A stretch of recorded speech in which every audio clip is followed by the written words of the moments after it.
મહાદેવ કહે છે, કદાચ મારો ભક્ત મૌન થઈને બધું સાંભળી રહ્યો છે તો યાદ રાખો, તેમના મૌન અને વિશ્વાસનો ઉત્તર હું સ્વયં આપું છું. તમે ફક્ત એક પરમાત્મા સામે ઝૂકો, તે હર કોઈ સામે તમને ક્યારેય ઝૂકવા નહીં દે. સારા લોકોની સંગતમાં રહો, કેમ કે સોનીનો કચરો પણ બદામ કરતા મોંઘો હોય છે. મહાદેવ કહે છે, જે તમારી સાચી વાતોનો પણ ખોટો મતલબ કાઢે છે તેમને સમજાવવામાં તમારો સમય બરબાદ ના કરો. એક દિવસ ફરિયાદ તમારી સમયથી નહીં પરંતુ ખુદથી થશે કે ખૂબસૂરત જિંદગી તમારી સામે હતી અને તમે દુનિયાદારીમાં ઉલઝતા રહ્યા. એકવાર માફ કરીને સારા બની જાઓ, પરંતુ બીજી વાર તે માણસ પર ભરોસો કરીને મૂર્ખ ના બનો. આપણા તો એ જ હોય છે જેને આપણા દર્દનો અહેસાસ હોય, કેમ કે આપણા હાલચાલ તો રોડ પર હાલતા ચાલતા લોકો પણ પૂછતા હોય છે. મહેનતનું ફળ અને સમસ્યાનો હલ સમય આવવા પર જરૂર મળે છે. જ્યારે તમે બીજાનું સારું ઈચ્છો છો તો તમારું પણ હંમેશા સારું જ થાય છે. આ જ પ્રકૃતિનો નિયમ છે. તૂટી ગયેલી વસ્તુ સૌથી વધુ તકલીફ આપે છે. જેવી રીતે ભરોસો, દિલ, ઊંઘ અને બીજા પાસે રાખેલી આશાઓ. ઈચ્છા પૂરી નથી થતી એટલે ક્રોધ આવે છે અને પૂરી થઈ જાય તો લોભ વધે છે. એટલા માટે જીવનમાં દરેક પરિસ્થિતિમાં ધીરજ રાખવી શ્રેષ્ઠ છે. મદદ લેવા માટે તો બધા આવશે, પરંતુ જ્યારે તમારે મદદની જરૂર હશે ત્યારે મદદ કરવા વાળું કોઈ નહીં હોય. મહાદેવ કહે છે, સારા કર્મો કરો અને ભૂલી જાઓ. સમય આવવા પર તમને તેનું ફળ જરૂર મળશે. બ્લેડની ધાર ખૂબ તેજ હોય છે, પરંતુ તે વૃક્ષને કાપી નથી શકતી. એવી જ રીતે કુહાડી મજબૂત હોય છે, પરંતુ વાળ નથી કાપી શકતી. આવી જ રીતે એક માણસ પોતાની કાબેલિયત પ્રમાણે શ્રેષ્ઠ હોય છે. એટલા માટે ખુદને બીજા સાથે ન સરખાવો. મુસીબતો રૂથી ભરેલા થેલા જેવી હોય છે. જોતા રહેશો તો ખૂબ ભારે લાગશે, પરંતુ ઉઠાવી લેશો તો એકદમ હળવી હશે. જ્યારે પરમાત્માને તમારાથી પ્રેમ થાય છે ત્યારે તે એ જ કરે છે જે તમારા માટે સારું હોય છે, અને એવા તમામ લોકોને તમારાથી દૂર કરે છે જે તમારા લાયક નથી હોતા. પોતાની સમસ્યાઓને ક્યારેય કોઈની સાથે શેર ન કરો, કેમ કે 80% લોકો તમારી સમસ્યાઓની પરવા નથી કરતા.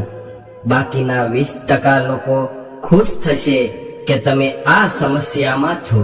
કદાચ કોઈ તમારી કિંમત ન સમજી શકે તો નિરાશ ના થતા, કેમ કે ભંગારના વેપારીને હીરાની પરખ નથી હોતી. મૌન અને મુસ્કાન આ બે શક્તિશાળી ઉપાય છે. મૌન ઘણી બધી સમસ્યાઓનો હલ કરવાની એક રીત છે, અને મુસ્કાન ઘણી બધી સમસ્યાઓથી બચાવે છે. કોઈ પણ મનુષ્ય આમને આમ જ ખુદને નથી બદલતો. જિંદગીમાં ઘણી ઘટનાઓ એવી હોય છે જે મનુષ્યને બદલવા માટે મજબૂર કરે છે. જિંદગી એકવાર મળે છે એ વાત બિલકુલ ખોટી છે, પરંતુ મોત એકવાર મળે છે એ વાત સાચી છે. જિંદગી તો હર રોજ મળે છે. મહાદેવ કહે છે, કરવા દો જે તમારી નિંદા કરે છે. આવી નાની નાની વાતો તો નાના નાના લોકો જ કરતા હોય. કોઈ સજ્જન વ્યક્તિ કોઈની નિંદા ક્યારેય નથી કરતો. ફક્ત દગો કરવો એ જ દગો નથી હોતો, પરંતુ કોઈની સાથે પોતાનાપણાનું નાટક કરવું એ પણ સૌથી મોટો દગો કહેવાય છે. હિંમત નહીં હારતા, હજુ આગળ જવાનું છે. જે લોકોએ કહ્યું હતું તમારાથી કંઈ નહીં થાય એ લોકોને પણ કરીને બતાવવાનું છે. મહાદેવ કહે છે, જેનો પણ સાથ આપો ખુલ્લે આમ આપો, જેનાથી વિરોધી કહેવાશો પરંતુ ગદ્દાર નહીં કહેવાઓ. કોઈ પણ સંબંધ એમને એમ નથી જોડાતો, કેમ કે તમને ક્યારે, ક્યાં અને કેવી રીતે મળવાનું છે એ ઉપર કુદરત જ નક્કી કરે છે. કહેવાવાળા તો વગર વિચારીએ કંઈ પણ કહી દે છે, પરંતુ તેઓ ક્યારેય એ નથી વિચારતા કે સાંભળવા વાળા ઉપર શું વીતતી હશે. જીવન જીવવા માટે મૌન ખૂબ આવશ્યક છે, પરંતુ વાત જ્યારે મર્યાદાની આવે છે ત્યારે શસ્ત્ર ઉઠાવવા અનિવાર્ય હોય છે. મન ખરાબ હોય ત્યારે ખરાબ શબ્દ ન બોલવા જોઈએ, કેમ કે મન તો થોડી વાર બાદ ઠીક થઈ જશે, પરંતુ એકવાર બોલેલા શબ્દો ક્યારેય ઠીક નહીં થઈ શકે. કોઈ પણ વ્યક્તિ સાથે દગો કરવો એ એક લેણું છે, તે તમને કોઈ બીજાના હાથે પાછું જરૂર મળશે. એવા વ્યક્તિની શક્તિનો કોઈ મુકાબલો નથી કરી શકતો જેની પાસે સહન શક્તિ છે. લડવાની તાકાત તમામ લોકો પાસે હોય છે, પરંતુ કોઈને જીત પસંદ આવે છે તો કોઈને સંબંધ. બુદ્ધિ તો બધા પાસે હોય છે, પરંતુ ચાલાકી કરવી છે કે ઈમાનદારી એ સંસ્કારો ઉપર નિર્ભર કરે છે. જીવનમાં ત્યાગ વગર કંઈ પણ પામવું આસાન નથી હોતું. અહીંયા શ્વાસ લેવા માટે પણ પહેલા શ્વાસને છોડવો પડે છે. જે લોકો તમારી લાગણીઓની કદર નથી કરતા તેમનાથી દૂર રહેવામાં કોઈ ખરાબી નથી હોતી. સંભાળીને રાખેલી વસ્તુ અને ધ્યાનથી સાંભળેલી વાત ગમે ત્યારે કામ આવી શકે છે. બસ આપણે ખુદથી ક્યારેય નથી હારવાનું, બાકી બધું મહાદેવ જોઈ લેશે. ઘમંડથી પણ અમુક સંબંધ તૂટી જાય છે. ખામી હંમેશા ભૂલોની નથી હોતી, એવી જ રીતે શંકાનો કોઈ ઈલાજ નથી હોતો અને ચરિત્રનું કોઈ પ્રમાણ નથી હોતું. મૌનથી સારું કોઈ સાધન નથી અને શબ્દથી તીખા કોઈ બાણ નથી. દરેક નજીકના લોકોને તમારા રહસ્ય ન બતાવો, કેમ કે જે આજે તમારી સાથે છે તે કાલે તમારા વિરોધમાં પણ હોઈ શકે છે. જેમણે પોતાના મનને કાબૂમાં કરી લીધું તેમની સફળતાને ભગવાન ક્યારેય નથી રોકતા. હૃદયથી જે આપી શકાય છે તે હાથોથી નથી આપી શકાતું, અને જે મૌનથી કહી શકીએ છીએ એ શબ્દોથી નહીં. જેમણે સમય પર સાથ આપ્યો હોય એવા સંબંધોની કિંમત સમય કરતા વધારે કરવી જોઈએ. તમારું એકાંત જ તમને મનુષ્ય બનાવી શકે છે. ભીડ તમને ઘેટા બકરા બનાવી દેશે.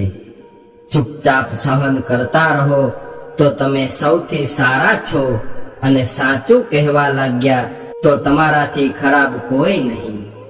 મહાદેવ કહે છે, જે મનુષ્ય સારા વિચારો અને સારા સંસ્કારોને પકડી લે છે તેને હાથમાં માળા પકડવાની જરૂર નથી હોતી. સમય જ્યારે ન્યાય કરે છે ત્યારે સાક્ષીઓની જરૂર નથી પડતી. માંગવા વાળા હંમેશા ખોટા નથી હોતા. અમુક લોકો ઝૂકી જાય છે સંબંધોને બચાવવા માટે. અર્જુને 10 લાખ સૈનિકોનો ત્યાગ કરીને ભગવાન શ્રી કૃષ્ણને પસંદ કર્યા. આ વિશ્વાસનું ઉત્તમ ઉદાહરણ છે. ભરોસો કરવામાં સાવધાની પણ આવશ્યક છે, કેમ કે ક્યારેક ક્યારેક ખુદના દાંત ખુદની જીભને જ કાપે છે. ઉપવાસ હંમેશા અન્નનો જ કેમ? લોભ, લાલચ, કામ, ક્રોધ અને ખરાબ વિચારોનો પણ કરવો જોઈએ. એમની વાતો તરફ જરા પણ ધ્યાન ન આપો જે તમારી પીઠ પાછળ તમારી નિંદા કરે છે. આનો સીધો અર્થ એ છે કે તમે તેનાથી 2 ડગલા આગળ છો. લોકો તમને નાની એવી વાતમાં છોડી દે છે પરંતુ મહાદેવ નાની એવી પ્રાર્થનાથી તમારો હાથ પકડી લે છે. દરિયો બનીને કોઈને ડુબાડવા કરતા સારું છે કે તમે નિમિત્ત બનીને કોઈને બચાવો. ઈશ્વરના પ્રેમમાં જે રડવાનો આનંદ છે, એવો આનંદ સંસારની માયામાં હસવામાં પણ નથી હોતો. કોઈના રસ્તાની રૂકાવટ ન બનવું જોઈએ, અને કોઈના રસ્તાની રૂકાવટ બનવા વાળો વ્યક્તિ ક્યારેય આગળ વધી નથી શકતો. કોઈ પણ વાત બોલતા પહેલા વિચાર કરો, કેમ કે બોલ્યા બાદ ફક્ત પસ્તાવો કરી શકાય છે. જીવનમાં આગળ વધવું હોય તો બહેરા બની જાઓ, કેમ કે ઘણા બધા લોકોની વાતો આપણું મનોબળ તોડવા વાળી હોય છે. કદાચ તમારા કોઈ દુશ્મન નથી, તો એનો મતલબ એ છે કે તમે એવી જગ્યાઓ પર ખામોશ રહ્યા હતા જ્યાં બોલવું ખૂબ જરૂરી હતું. પ્રેમ ક્યારેય આપણી જરૂરિયાત પૂરી કરવા માટે નથી હોતો. પ્રેમ હંમેશા એકબીજાના સુખ દુઃખમાં સાથ અને ભાવનાઓને સમજવા માટે હોય છે. કંઈક તો ખામીનો અહેસાસ છે, નહીતર ગંગા નદીએ આટલી ભીડ ના હોત. મહાદેવ કહે છે, સમયના મારથી ગુજરી રહ્યા છો તો ગભરાઓ નહીં. એવું માનો કે તમે ખરાબ સમય સામે લડવા માટે તૈયાર થઈ રહ્યા છો. કદાચ જિંદગીમાં શાંતિ ચાહો છો તો લોકોની વાતોને દિલથી લગાવવાનું છોડી દો, કેમ કે જિંદગી આગળ વધવાનું નામ છે, રોકાવાનું નહીં.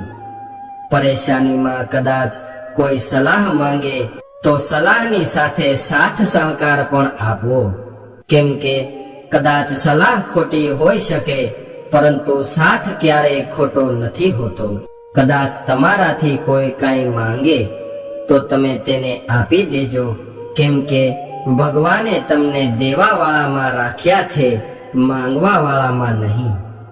એ કડવું સત્ય છે કે માણસનું વ્યક્તિત્વ ત્યારે જ નિખરે છે જ્યારે તે પોતાનાથી જ ઠોકર ખાય છે. મહાદેવ કહે છે કે દરેકની જિંદગીમાં સમસ્યાઓ છે, પરંતુ મનુષ્ય ખુદની સમસ્યાઓને જ સૌથી વધારે અને સૌથી મોટી સમસ્યા સમજે છે. અમુક લોકો કહે છે કે સ્ત્રીનું કોઈ ઘર નથી હોતું, પરંતુ સત્ય એ છે કે સ્ત્રી વગર કોઈ ઘર જ નથી હોતું. કદાચ સાચી દિશા અને સાચા સમયનું જ્ઞાન ન હોય તો ઉગતો સૂર્ય પણ આથમતો હોય તેવું લાગે છે.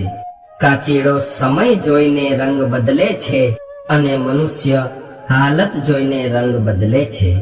દુનિયાનો સૌથી ભાગ્યશાળી મનુષ્ય એ જ છે જેની પાસે ભોજનની સાથે ભોગ છે, ઊંઘ સાથે બિસ્તર છે, અને ધનની સાથે ધર્મ છે.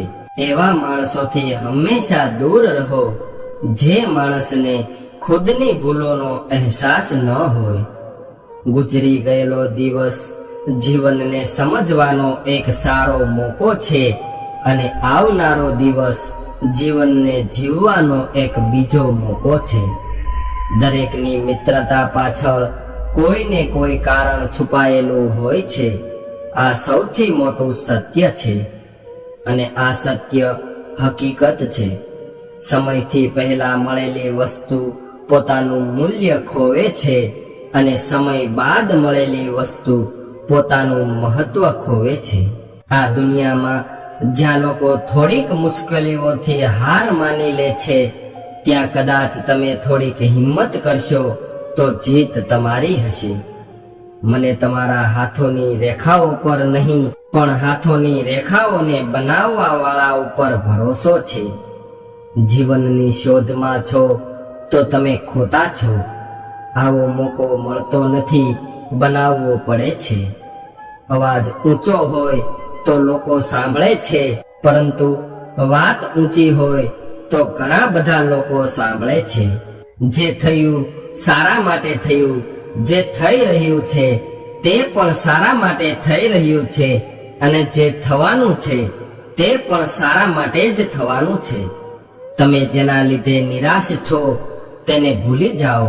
વર્તમાનમાં કદાચ તમને કોઈ ખૂબ દુઃખ આપી રહ્યું છે તો તેની પાછળ નિશ્ચિત કોઈ સારું કારણ છુપાયેલું હોય છે. એટલા માટે ના ભવિષ્ય કે ના તો પાછલા ગયેલા દિવસો વિશે વિચારવું, કેમ કે તમારી પાસે વર્તમાન છે તેનો આનંદ લ્યો.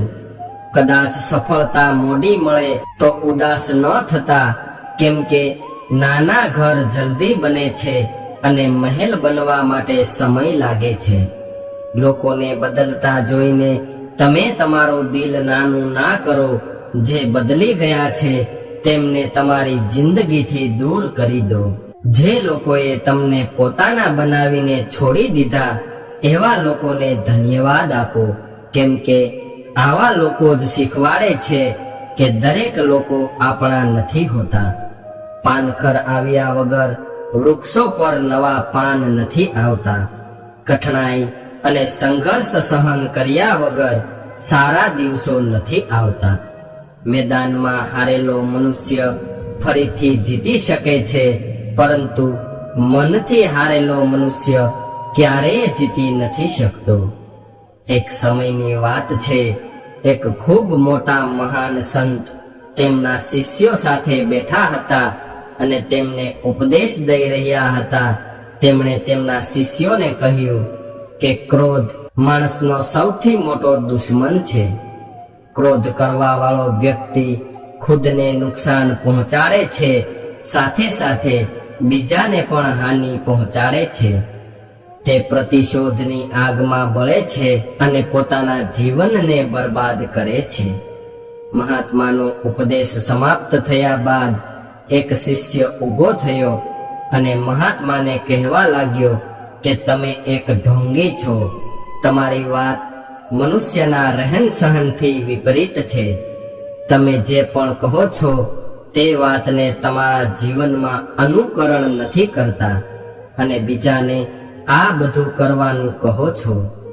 જ્યારે તેનો શિષ્ય તેને ઉલટી સીધી વાતો કહી રહ્યો હતો ત્યારે આ મહાન મહાત્માએ કોઈ પ્રતિક્રિયા ન આપી અને તેઓ શાંત બેઠા હતા. પરંતુ આ જોઈને પેલો શિષ્ય વધારે ગુસ્સે થયો અને ગુસ્સામાં આવીને તેણે પેલા મહાત્માના મોઢા ઉપર થૂકી દીધું. ત્યારબાદ પણ તે સંતને ક્રોધ ન આવ્યો. ત્યારબાદ બીજા શિષ્યો તેને પકડીને આશ્રમની અંદર લઈ ગયા. આ તરફ અમુક શિષ્યો મહાત્માને કહેવા લાગ્યા કે હે ગુરુ મહારાજ, આ શિષ્યએ તમારી સાથે આવું વર્તન કર્યું તો પણ તમે તેને કંઈ કહ્યું કેમ નહીં? ત્યારે મહાત્માએ ખૂબ સરસ જવાબ આપ્યો કે તે શિષ્ય અત્યારે ક્રોધમાં છે અને ક્રોધમાં વ્યક્તિ શું બોલે છે તેની તેને ખબર નથી હોતી. અને જો હું તેની વાતો સાંભળીને તેની સામે ક્રોધિત થઈને તેનો જવાબ આપું તો આ વાત વધી જાય. એના કરતા મેં મૌન રહેવાનું પસંદ કર્યું, કેમ કે ક્રોધનું પરિણામ સારું નથી હોતું. કાલે જ્યારે તેનો ક્રોધ શાંત થશે અને જ્યારે તેને સત્ય સમજાશે ત્યારે તેની પાસે પસ્તાવો કરવા સિવાય બીજું કંઈ નહીં હોય. કેમ કે મૌન જ માણસને શક્તિશાળી બનાવે છે, ક્રોધ માણસને દુર્બળ બનાવે છે. એટલે મનુષ્યએ જીવનમાં ક્યારેય ક્રોધ ન કરવો જોઈએ. તો મિત્રો, ભગવાન મહાદેવના આ વચનો તમને કેવા લાગ્યા કોમેન્ટમાં જણાવજો. અને પસંદ આવ્યા હોય તો વિડીયોને લાઈક, શેર અને નવા હોય તો ચેનલને સબસ્ક્રાઇબ જરૂરથી કરજો. હર હર